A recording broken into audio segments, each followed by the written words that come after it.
হরে কৃষ্ণ বন্ধুরা, শিবসাগরে শেষ নাগের শয্যায় বসে মাতা লক্ষ্মী শ্রীহরির পা টিপছিল। হঠাৎই মাতা লক্ষ্মী প্রভুকে জিজ্ঞাসা করলেন, হে প্রভু, আমার মনে আজ তিনটি প্রশ্ন উঠছে। আর যদি আপনি এই তিনটি প্রশ্নের উত্তর দেন তাহলে আমার মন অত্যন্ত শান্ত হবে। আর তখন ভগবান বিষ্ণু বললেন, হে দেবী, তোমার যা প্রশ্ন থাকুক না কেন তুমি নিঃসংকোচ হয়ে আমাকে জিজ্ঞাসা করো, আর তোমার সকল প্রশ্নের উত্তর দেওয়া আমার কর্তব্য।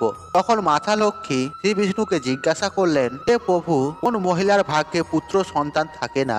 আমার দ্বিতীয় প্রশ্ন হলো, কোন স্ত্রী সময়ের আগে বৈধব্য আসে? এবং আমার তৃতীয় প্রশ্ন হলো, এমন কোন শৃঙ্গার করলে স্ত্রী স্বর্গে স্থান পায়? আর তখন ভগবান বিষ্ণু বললেন, হে দেবী, তুমি উচিত প্রশ্নই করেছো। তোমার এই প্রশ্ন মানব জাতির কল্যাণ হেতু উদ্দেশ্যেই করা হয়েছে। তোমার এই তিনটি প্রশ্ন অত্যন্ত গুরুত্বপূর্ণ এবং সংসারের কল্যাণের উদ্দেশ্যে এই তিনটি প্রশ্নের উত্তর আমি তোমাকে অবশ্যই বলবো, কিন্তু এর উত্তর বলার আগে তোমাকে আমি একটা কথা শোনাবো। এই কথার মাধ্যমে তুমি তোমার প্রশ্নের উত্তর পেয়ে যাবে। যে কোনো ব্যক্তি এই কথা মনোযোগ সহকারে শ্রবণ করবে, তার সংসারে সমস্ত দুঃখ দারিদ্রতা দূর হবে। আর এই কথা যে মনোযোগ সহকারে শ্রবণ করবে, আমি তার হাজারটি ভুল ক্ষমা করব। আর মাতা লক্ষ্মী বলল, হে প্রভু, আপনি এই কথা আমাকে অবশ্যই শোনান, আমি এই কথা শোনার জন্য অত্যন্ত আগ্রহী। আর ভগবান বিষ্ণু বললেন, হে দেবী, অনেক সময় আগেকার কথা, মধ্যদেশে ছোট একটি নগরী ছিল। আর সেই নগরে একটি শেঠজি থাকতো। আর সেই শেঠজির দুটো পুত্র ছিল, আর সেই পুত্রদের বিবাহ হয়ে গিয়েছিল। আর সেই শেঠজির সংসারে কোনো কিছুর অভাব ছিল না, কিন্তু তার স্ত্রী ছিল অত্যন্ত দুষ্ট স্বভাবের। সেই শেঠের স্ত্রী এবং তার বড় ছেলের স্বভাব অত্যন্ত দুষ্ট ছিল। সেই শেঠের স্ত্রী সে তার বড় বউকে তো অত্যন্ত যত্ন করত, তার দেখাশোনা করত, কিন্তু ছোট ছেলের স্ত্রীর সঙ্গে সে দুর্ব্যবহার করত। আর ঘরের সব থেকে ছোট বউ অর্থাৎ ছোট ছেলের বউয়ের স্বভাব ছিল অত্যন্ত কোমল প্রকৃতির। আর সে ঈশ্বরের উপর শ্রদ্ধাকারী পতিব্রতা নারী ছিল। আর ঘরের সকল কাজ সে একা হাতে সামলাতো। এত সুন্দর স্বভাব হওয়ার সাথেও তার শাশুড়ি তার সঙ্গে অত্যন্ত খারাপ ব্যবহার করত, সব সময় তাকে খারাপ খারাপ কথা শোনাতো। আর এর পেছনে একটাই কারণ ছিল যে বড় বউয়ের একটি পুত্র ছিল, কিন্তু ছোট বউ কন্যার জন্ম দিয়েছিল। আর কন্যার জন্ম দেওয়ার কারণে সে স্ত্রী তার ছোট বউকে সব সময় খারাপ খারাপ কথা শোনাতো। আর ভগবান শ্রী বিষ্ণু বললেন, এখন আমি তোমাকে ছোট বউয়ের কথা শোনাবো, যাতে তোমার প্রথম প্রশ্নের উত্তর তুমি পেয়ে যাবে। সেটানি যে স্ত্রী ছিল, যে দুষ্ট স্বভাবের ছিল, সে তার ছোট বউকে সব থেকে বেশি দুঃখ দিত। আর ছোট বউয়ের নাম ছিল সুকন্যা। আর সুকন্যাকে সব সময় বিরক্ত করতে তার শাশুড়ির খুবই ভালো লাগতো। সুকন্যা রোজ সকালে ব্রহ্ম মুহূর্তে উঠে ঘরের কাজকর্ম করত। আর সারাদিন কাজকর্ম করার পর রাত্রেই শুধুমাত্র সে বিশ্রাম করতে পারত। আর এত করার সত্ত্বেও আর সেই সেটানি ছোট বউয়ের সঙ্গে দুষ্ট ব্যবহার করত। যখন ছোট বউ ঘর ঝাড় দিত, তখন তার শাশুড়ি তাকে বাজে মন্তব্য করত। আর সে বলতো, তোর হাতে কি জোর নেই? তুই কি হাতে মেহেদি পড়েছিস? তাড়াতাড়ি ঝাড়ু লাগা। আর আমি মন্দিরে যাচ্ছি, মন্দির থেকে আসার আগেই সমস্ত খাবার দাবার বানিয়ে রাখবি। আর আমি মন্দির থেকে এসে খাদ্য গ্রহণ করব। আসন অন্যের একটা দানা যেন বরবাদ না হয়। সুকন্যা চুপচাপ তার শাশুড়ির আজ্ঞা পালন করত। সুকন্যা ছোট বউ যখন ঘরে রান্না করছিল, তখন সে ভাবতে লাগলো, আমি তো ঘরের এত কাজ করি, তাও আমি শান্তি পাই না। আমার শাশুড়ি মা আমাকে কোনো না কোনো ব্যাপারে আমাকেই খারাপ খারাপ কথা শোনায়। জানি না কবে এরা আমাকে টানা দেয়া বন্ধ হবে। আর সুকন্যা এমনটা ভাবছিল, তখন তার দরজায় খটখট শব্দ শোনা গেল। সুকন্যা ভাবলো, এখনো তো রান্না শেষও হলো না, আমার শাশুড়ি হয়তো আজকে মন্দির থেকে তাড়াতাড়ি চলে এসেছে, এখন তো তিনি আমাকে আবারও টানা দেবে। আর তখন সুকন্যা দরজা খুললো আর দেখলো দরজায় একটা সন্ন্যাসী দাঁড়িয়ে আছে। আর সুকন্যাকে দেখে সেই সন্ন্যাসী বলল, সৌভাগ্যবতী হও, দয়া করে মা আমাকে কিছু খাদ্য দাও, আমার অত্যন্ত খিদে পেয়েছে। আর সুকন্যা ভাবলো, আমি যদি এই সন্ন্যাসীকে খেতে দিই আর এর মধ্যেই যদি আমার শাশুড়ি মা চলে আসে, তাহলে তিনি তো আমাকে আস্ত রাখবেন না। আর অনেকক্ষণ বিচার করার পর সুকন্যা ভাবলো, যদি আমি আমার শাশুড়ির ভয়ে আমার দুয়ারে আসা এই সন্ন্যাসীকে ভোজন না করিয়েই এখান থেকে বিদায় দিই, তাহলে আমার মহা পাপ লাগবে, আমার সমস্ত পুণ্য নষ্ট হবে। এমনটি ভেবে সেই সুকন্যা সেই সন্ন্যাসীকে গৃহে প্রবেশ করতে বলল এবং অতিথি নারায়ণ এই কথা ভেবে তাকে ভোজন করালো।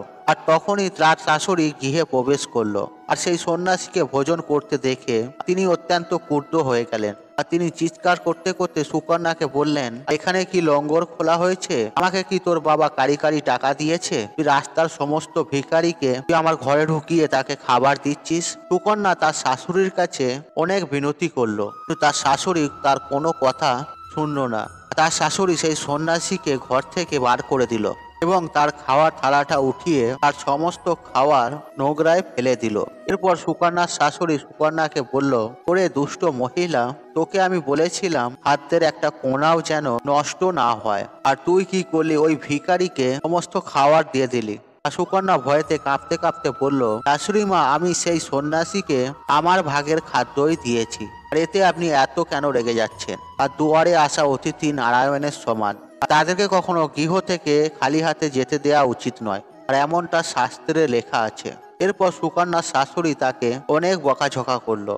তাদের মধ্যে অনেকক্ষণ পর্যন্ত বিবাদ হতে থাকলো এবং সুকন্যার দুষ্ট শাশুড়ি তাকে ধাক্কা মেরে গৃহ থেকে বাইরে বার করে দিল এবং সুকন্যার মুখের উপরই দরজা বন্ধ করে দিল। আর সুকন্যা অনেকক্ষণ পর্যন্ত গৃহর মুখ্য দরজার সামনে দাঁড়িয়ে রইল এবং সে করুণভাবে তার শাশুড়িকে বাইরে থেকে ডাকতে লাগলো, কিন্তু তার শাশুড়ি তার একটা কথাও শুনল না।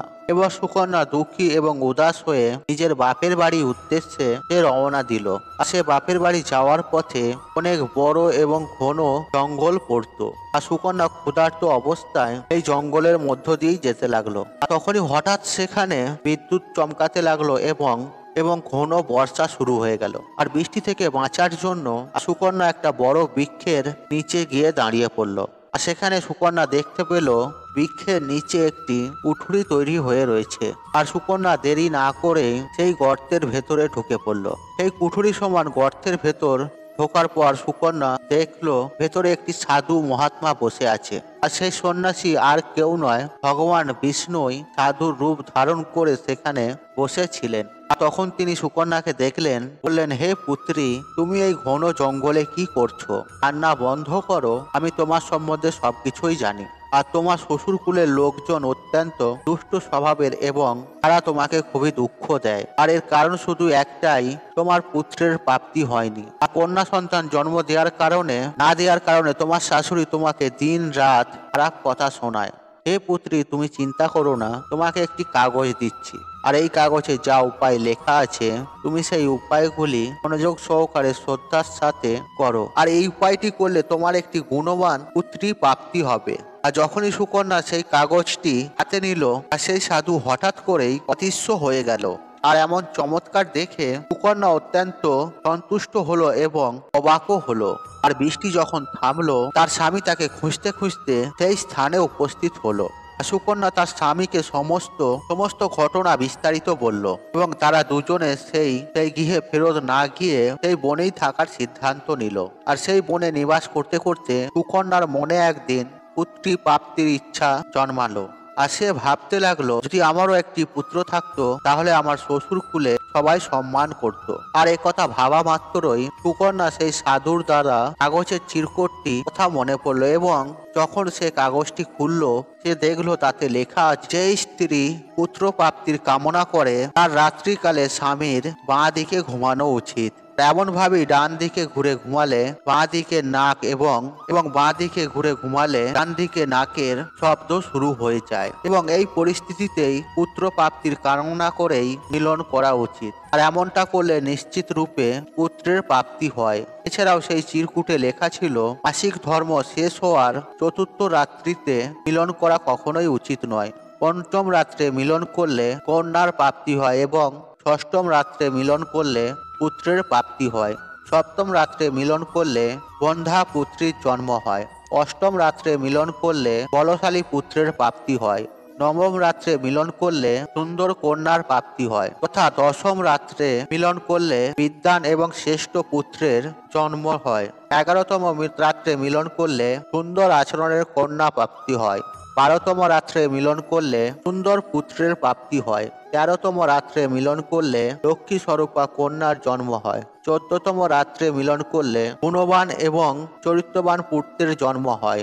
এরপর সুকন্যা মাসিক ধর্ম শেষ হওয়ার 14তম রাত্রে নিজের স্বামীর সঙ্গে মিলন করলো এবং তারপর গর্ভধারণ করলো এবং দ্বিতীয় দিন তার স্বামী জঙ্গলে কাঠ কাটতে চলে গেল। সুকন্যা তার স্বামীর জন্য ঘরেই অপেক্ষা করছিল। আর হঠাৎই সেখানে তুমুল ঝড় আসলো, তার বানানো গৃহটি উড়ে গেল। এরপর সুকন্যা দৌড়াতে দৌড়াতে একটি বৃক্ষের নিচে উপস্থিত হলো, যেখানে ভগবান শ্রীবিষ্ণু তাকে সাধু রূপে দর্শন দিয়েছিলেন। আর সুকন্যা সেখানে নিজের স্বামীর অপেক্ষায় করছিল। হঠাৎই সেখানে দুজনই রাক্ষসী উপস্থিত হলেন। আর সেই রাক্ষসীরা সেই বৃক্ষটিকে হাতে তুলে নিয়ে এমন স্থানে চলে গেল আর যেখানে অনেক সোনা গয়না ছিল। সুকন্যাও সেই বৃক্ষের কোঠরে ছিল। আর সুকন্যাও তাদের সঙ্গে সেই স্থানে উপস্থিত হলো। আর যখন সুকন্যা এই সমস্ত দৃশ্য দেখলো, সে অত্যন্ত অবাক হয়ে গেল। আর সুকন্যা সেই বৃক্ষের কোঠরে রুখতেই রইল। আর যখন সেই রাক্ষসীগুলো খাদ্য গ্রহণের জন্য অন্য স্থানে গেল, তখন সেখান থেকে সুকন্যা অনেক সোনা উঠিয়ে নিল। আর যখন সেই রাক্ষসী খাদ্য গ্রহণ করে সেই গাছের সামনে আসলো, সে আবার সেই গাছটিকে কুড়িয়ে নিয়ে আগের স্থানে নিয়ে গেল। আর রাক্ষসীদের সেখান থেকে যাওয়ার পর সুকন্যা সমস্ত সোনা নিয়ে তার স্বামীকে দিয়ে দিল। এরপর সুকন্যা ও তার স্বামী তাদের শ্বশুরকুলে আবার গিয়ে উঠল। আর সেখানে গিয়ে সুকন্যা তার শাশুড়িকে সমস্ত সোনা গয়না দিয়ে দিল। আর সুকন্যা তার সত্য ঘটনা শাশুড়ি মাকে বলে দিল, যেটা শুনে তার শাশুড়ি ক্রুদ্ধ হয়ে গেলেন। আর সেই সুকন্যাকে বলতে লাগলো, মূর্খ মহিলা, শুধুমাত্র এতটুকুই সোনা নিয়ে আসলি? আমি থাকলে অনেক সোনা সেখান থেকে নিয়ে আসতাম। এরপর দিন তার শাশুড়িও এই জঙ্গলে সেই কোঠরে গিয়ে উপস্থিত হলো এবং সেই রাক্ষসীর অপেক্ষা করতে লাগলো। আর তখনই সেই দুজন রাক্ষসী সেখানে উপস্থিত হলো এবং সেই গাছের কোঠর থেকে উড়িয়ে নিয়ে একটি বরফে ঘেরা পাহাড়ে নিয়ে গেল। আর এমনটা দেখে সুকন্যার শাশুড়ি অত্যন্ত ক্রুদ্ধ হয়ে গেলেন আর বলতে লাগলো, এরা এটা কোথায় নিয়ে এসেছে? আর এখানে তো শুধু বরফ আর মাটিই রয়েছে। আর তখনই সেই রাক্ষসী দুজন সুকন্যার শাশুড়ির আওয়াজ শুনে নিল। আর তারা দেখলো একটি বৃদ্ধা মহিলা গাছের কোঠরে লুকিয়ে বসে আছে। আর সেই রাক্ষসীরা সুকন্যার শাশুড়িকে কোঠর থেকে বাইরে বার করলো এবং সেই বরফে ঘেরা পাহাড়ে ফেলে দিল। আর মাটিতে পড়া মাত্রই তার মৃত্যু হয়ে গেল। এদিকে সুকন্যা খুবই আনন্দের সঙ্গে সংসার করতে লাগলো, কিন্তু সুকন্যার শাশুড়ি কখনোই আর ফেরত আসলো না। আর তখন সুকন্যা সেই গাছের কোঠরে গিয়ে দেখলো আর সেখানে সে তার শাশুড়িকে পেল না। তখন সুকন্যা বুঝতে পারলো লোভের কারণে তার শাশুড়ির মৃত্যু হয়েছে। আর ভগবান বিষ্ণু মা লক্ষ্মীকে বললেন, দেবী, যে স্ত্রী পুত্র প্রাপ্তি করতে চায় তার কাগজে লেখা সমস্ত কথা মানা উচিত এবং সেই কাগজে কন্যা প্রাপ্তির সমস্ত তিথিও লেখা আছে। আর এখন তুমি আমাকে জিজ্ঞাসা করেছিলে কোন স্ত্রী সময়ের আগেই বিধবা হয়। আর এর উত্তর হলো, যে স্ত্রী অত্যন্ত লোভ করে সেই স্ত্রীর জীবনে খুব তাড়াতাড়ি বৈধব্য আসে। যে স্ত্রী চরিত্র সমান গয়না শরীরে ধারণ করে সে মৃত্যুর পর স্বর্গলোকের প্রাপ্তি করে। আর একজন স্ত্রীর কোনো মূল্যেই নিজের চরিত্র ত্যাগ করা উচিত নয়। আর পরমেশ্বরের কাছে পুত্র এবং কন্যা দুই সমান। শুধুমাত্র আমাদের মানুষেরই কাছে এই ভেদাভেদ রয়েছে। সৃষ্টির ভারসাম্য বজায় রাখতে যেমন পুরুষের প্রয়োজন, তেমনি নারীরও প্রয়োজন। তাই সন্তান পুত্র হোক বা কন্যা, সকলকেই তার সমান অধিকার দেওয়া উচিত। আর আমাদের ধর্মীয় শাস্ত্র সবসময় এই কথাই বলে। বন্ধুরা, আজকের এই ভিডিওটি যদি আপনাদের ভালো লাগে তাহলে ভিডিওতে অবশ্যই একটি লাইক করবেন। ফ্রেন্ডস ও ফ্যামিলির সঙ্গে ভিডিওটি শেয়ার করুন।